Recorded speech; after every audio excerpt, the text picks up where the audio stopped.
la bonté de Dieu nous pousse à la repentance. Quand on a goûté à son amour, on est prêt à être transformé. Il n'y a rien de tel que l'amour pour nous changer.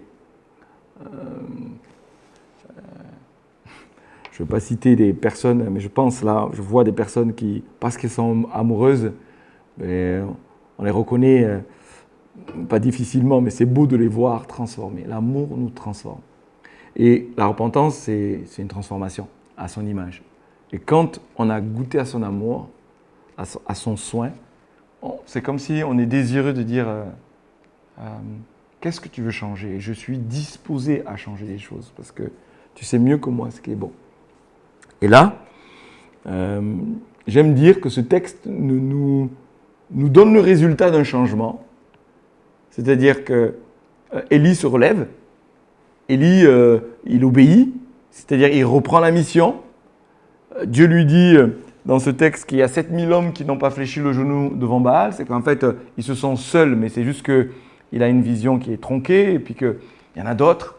Donc, et il vit une repentance. En fait, il vit un changement de manière de voir les choses, de lire les choses. Pourquoi? Parce qu'il a expérimenté la présence de Dieu, il a expérimenté sa grâce et son amour, et il voit les choses autrement. Il accepte d'être changé, d'être réajusté, de vivre une repentance. Et c'est tellement important, ces moments où on considère d'où on vient et pourquoi il y a eu des écarts. La repentance, c'est comme une marche avec Dieu. Hein? Quand Jean nous dit si nous marchons dans la lumière comme il est lui-même dans la lumière, nous sommes mutuellement en communion. Mais le sang de Jésus nous purifie de tout péché parce qu'en marchant dans la lumière, on va réaliser qu'il y a des choses qui ne sont pas réglées dans nos vies et en s'ouvrant à lui, son sang nous purifie. Et là, pareil, nous sommes dans la lumière, mais l'œuvre de Christ continue sur nous parce que nous demeurons dans la lumière. C'est un texte qui m'interpelle beaucoup, mais qui nous parle de repentance. Si nous avons péché, nous avons un avocat auprès du Père, il est fidèle pour nous pardonner et nous purifier de tout péché. Et ça fait partie de la marche. Parce que nous marchons avec lui, il va y avoir des écarts et on revient. Et dans les vacances, vivre la repentance, pour moi, c'est indispensable. Parce que ça veut dire que je fais le point et comme Dieu, je réalise que il n'est pas bon. Il y a quelque chose qui n'est pas bon.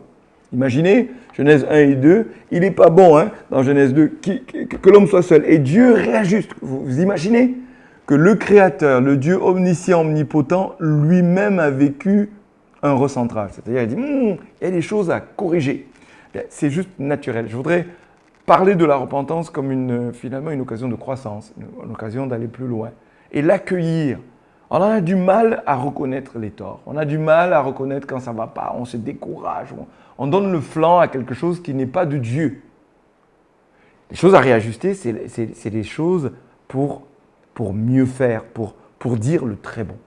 Et du coup, en le vivant comme ça, à partir de l'amour de Dieu, mais aussi de l'honnêteté de vivre dans la lumière et d'accueillir les choses mais qui ont besoin d'être purifiées, qui ont besoin d'être réajustées, d'être corrigées, d'être améliorées. Enfin, ça fait partie de la vie. Nous sommes dans une humanité qui a besoin de vivre une pleine rédemption. C'est un processus. Et parce que c'est le cas, eh bien, accueillons les réajustements, identifions-les, mettons des mots dessus.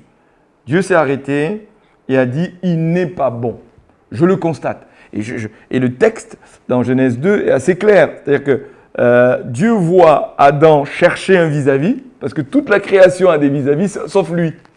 Il cherche à droite, il cherche à gauche, et il n'est pas satisfait, ça ne le rencontre pas. Puis à un moment donné, Dieu dit « ok, il n'est pas bon », et c'est lui qui prend l'initiative de dire « stop là ».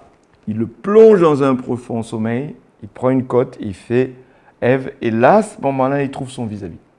Et Dieu dit, là, c'est parfait, là, c'est le top.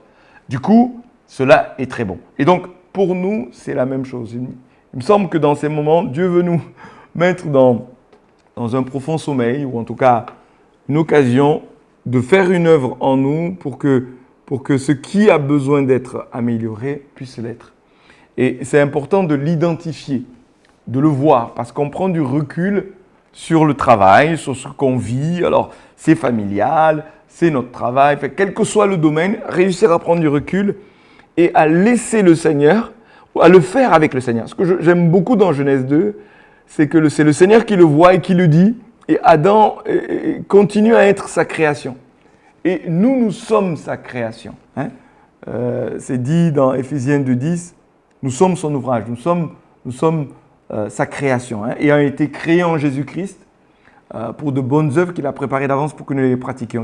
Nous sommes sa création, nous sommes son ouvrage, et il continue. Et c'est lui qui peut aussi, dans ces moments-là, nous dire il n'est pas bon, parce qu'il le constate, et pareil, il n'y a pas de condamnation dedans. Et c'est nous qui pouvons répondre oui, Seigneur, il y a des choses qui ont besoin d'être corrigées. On peut vivre des moments de repentance où on demande pardon à Dieu, mais on demande pardon aussi à d'autres.